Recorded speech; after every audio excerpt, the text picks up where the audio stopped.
Found out my husband was in love with his friend, so I made her my best friend and now he has no one. Plus update. This happened a while back and names are changed for privacy purposes. All ages are at the time it happened. My female 27 husband, male 30, of 5 years, Steve, had a female best friend long before we met. We'll call her Amy. I met Amy pretty early on in the relationship and thought the girl best friend thing was kind of weird, but she seemed cool. I wasn't interested in a friendship between her and I, but I figured we could be civil.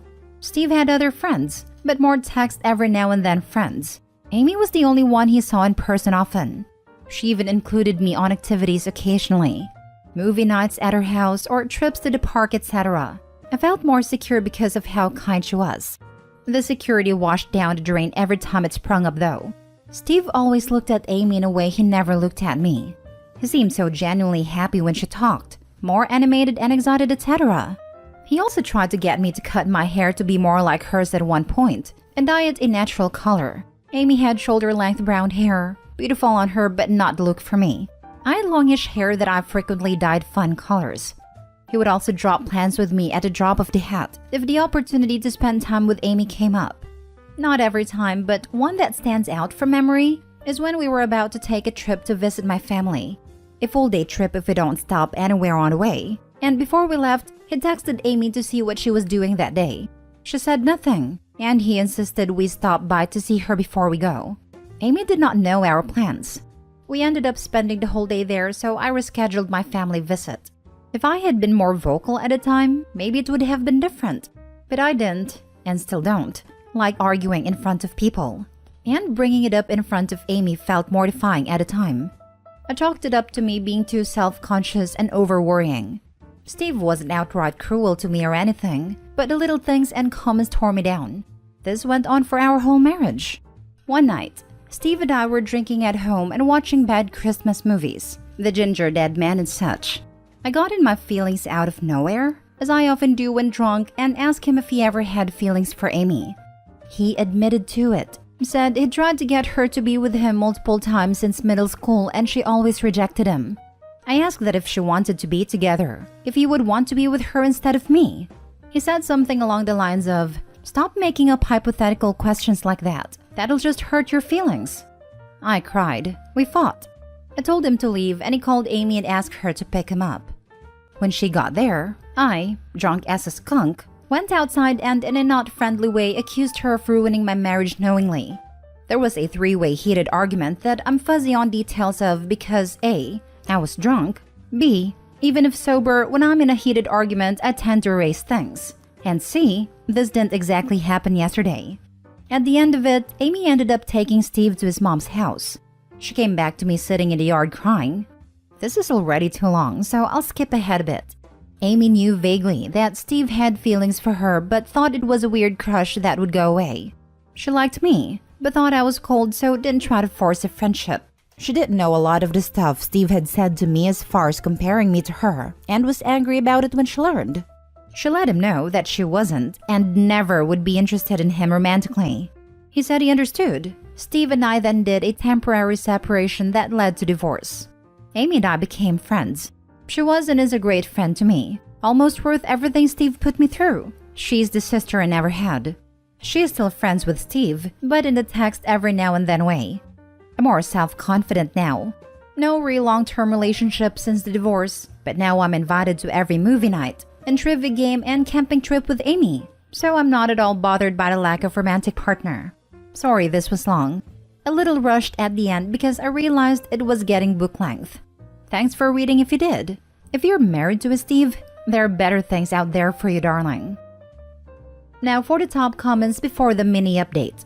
Honestly don't understand why people marry someone else when they're in love with not the person they're marrying. Boggles my freaking brain.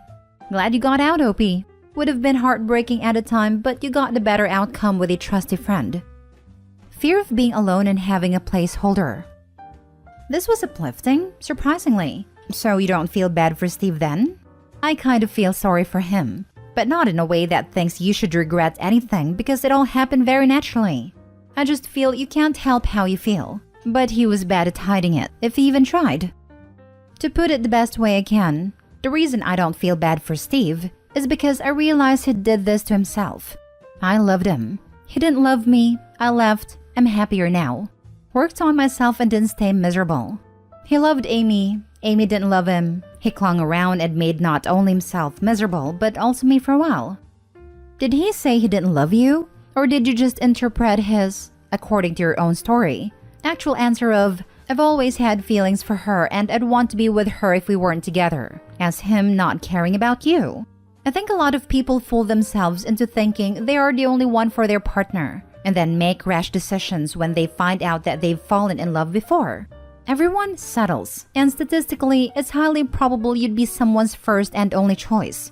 But congratulations on letting jealousy of a friendship that has existed for longer than your entire knowledge of this guy's existence mess up a marriage that, judging by your lack of complaints of the contrary, seemed perfectly fine. Oh, and Amy is a horrible friend. I'm laughing at the y'all should be together comments because you kinda do deserve each other. I understand what you mean, and maybe I wasn't super clear.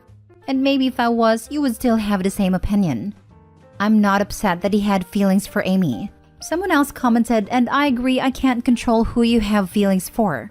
But I feel the way everything went down. Marrying me without ever telling me he had feelings, constantly putting me as wife on the back burner, making me feel like a second-place trophy even before I knew about his feelings for her, trying to get me to change my looks to be more like her, etc. was not how I deserved to be treated and was scummy looking back. If it was me today, I would never let any of that happen, let alone how long I let it happen. And if Amy had chosen to remain as close to him, I don't know if we would be as close. I want to say yes because of how we are now, but right in the middle of everything, I probably would have just called it a wash and not talked to her. If tomorrow she decides she wants to be close with him again, I wouldn't try to stop her. I wouldn't be around him, even if that makes me seem like a bitter child. It would have to be separate visits at separate times, etc. But I wouldn't want to lose her over it. Did I forget something and write this myself? Lol.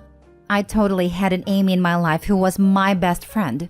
Description of us matches perfectly. The hairdo, and I even cut mine to be like her. Unfortunately, my Steve ran away with her after having an affair for like most of our 7-year relationship. LMAO. She turned out to be a massive jerk to me near the end. Neither of them have friends because of what they did. Maybe like 2, but they're also crappy people. I found gaslighting and the "there's nothing going on between us. Why would you think that? Why would you ask something that'll hurt you?" type answers the freaking worst. I legit thought I was making the whole thing up, and delusional to the point I had schizophrenia as it runs in the family. His friends even got in on it and had his back. Glad I dodged that one. Glad it worked out with you and your Amy. And now for the update. Before the main update, I would like to say thank you to all the supportive comments. And also, I am sorry to anyone with a Steve in their lives, and proud of the others who got rid of them. On to the main update. Steve found this post. Amy sent me screenshots. Not sure how to post them. Someone made a TikTok video and he saw it. Not super eventful, but something new on the old story. I considered deleting it to avoid the drama, but I decided instead to include everyone on the news if they'd like it. I may still delete it if it becomes too much. I just don't want to give him the power over me deleting it. I'm a little frazzled, honestly. Next story. I caught my husband with his best friend, but I won't tell them I know. Original post. My husband, male 28, is wealthy and is providing me, female 30, a great life while I'm studying. I would never have afforded it otherwise. As a matter of fact, I was a barista before I met him. I didn't even dare dreaming about starting college. Now I'm in engineering school. He pays for everything. We have a great house.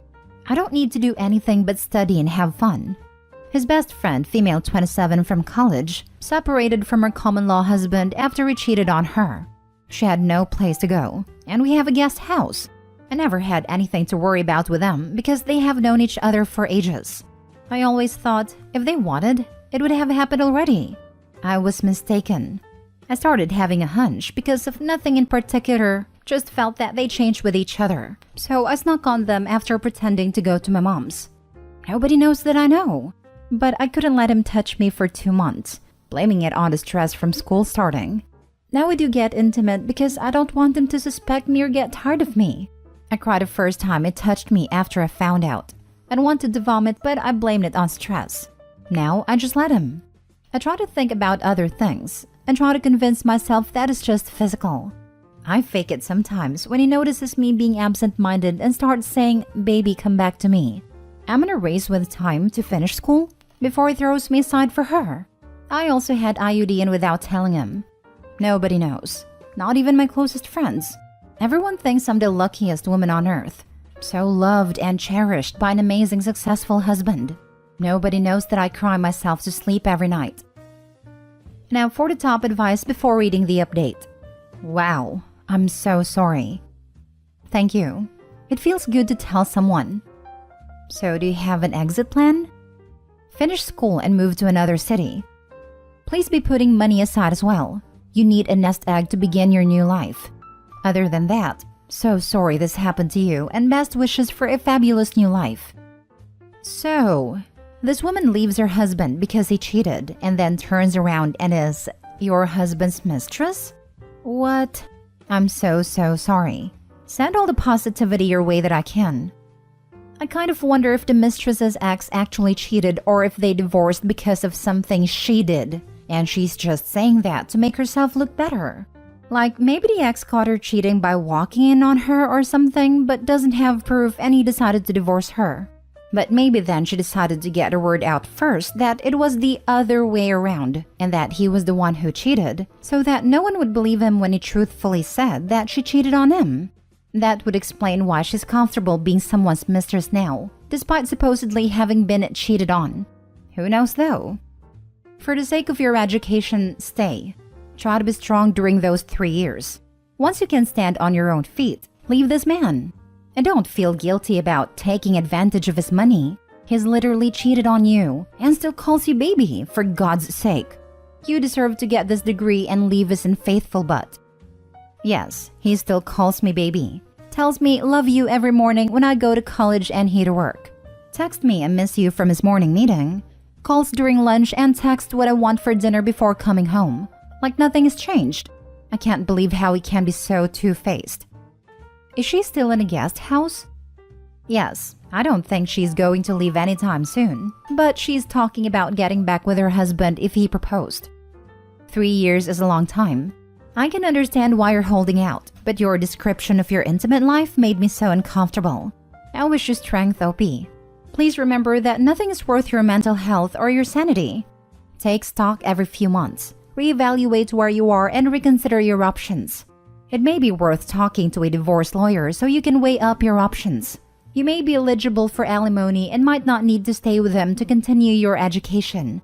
Are there any grants or scholarships you're entitled to? Please look into other options too. Yeah, I would not underestimate at all what this could do to someone's mental health. This is the sort of thing that can leave long-lasting trauma effects on your nervous system. And that sort of stuff can then take a long time to heal from. And now for the update. Hi everyone. I'm overwhelmed by the people who reached out to me and thank you for all the advice.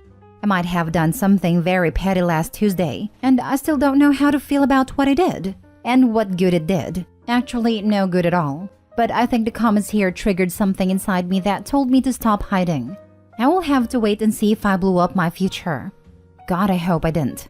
As I said before, maybe not in the post, but in the comments that my husband's friend was trying to reconcile with her husband. She invited him for dinner in her guest house, and after dinner, they asked if they could join us for wine, and my husband was happy to invite them. They stayed for about 2 hours, and I had a lot to drink and wasn't talking a lot. When they came to the subject of reconciliation, I don't know what came over me, but I just mumbled, "Good, I'm happy you two are getting back together so she stops betting my husband." It didn't go well afterwards. My husband looked at me in shock, and I asked him if he thought I didn't know. I've known for months. The friend's husband kept asking, "Is this true? Are you serious? I can't believe you." My husband started crying and a friend started shouting, "You witch," and apologizing to her husband. When her husband left in anger, she rounded on me to yell some more. I told my husband that I was going to bed, and when I wake up tomorrow, I want her to be gone or I'm gone, and left them in the kitchen. I heard them yelling. Yesterday, she was gone. My husband wanted to talk and explain that it was nothing. He never meant to hurt me.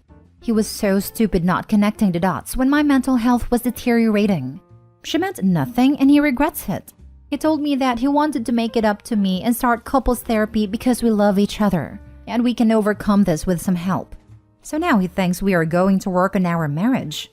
I don't know when he's gonna call my bluff, or what happens when his friend is officially single, as I heard that her husband has asked for separation of assets. I hope I didn't ruin everything because of one drunken mistake.